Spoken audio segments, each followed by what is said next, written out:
sourdough pizza. Wah, cukup bingit deh. Malam hari Bapak Mike merequest sesuatu. Tadi kamu minta apa? Minta pizza sourdough. Mantap kali. Coba bikin adonannya dulu. Untungnya aku sudah menghidupkan discardnya Jamal. Wah, sangat aktif.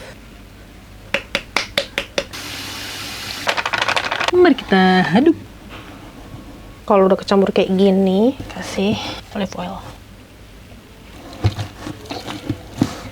Gak lupa pakai ini. Ini Himalayan salt dari Savia, tanpa pengawet, murni, organik dan nutrisinya banyak. Wok. Kita istirahatin dulu. Di sini mau masukin gula ke. Udah dipisah-pisahin ini, masukin kulkas. Aku menyimpan adonan pizza ini udah sampai 3 hari. Jadi kita langsung eksekusi aja, kita bikin dua-duanya nih pizza. Hap. Sebelum kasih keju kita bakar dulu.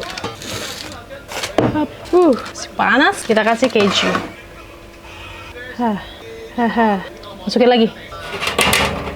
Jadi. Cakep banget pizza nih. Oh, wow. Enak.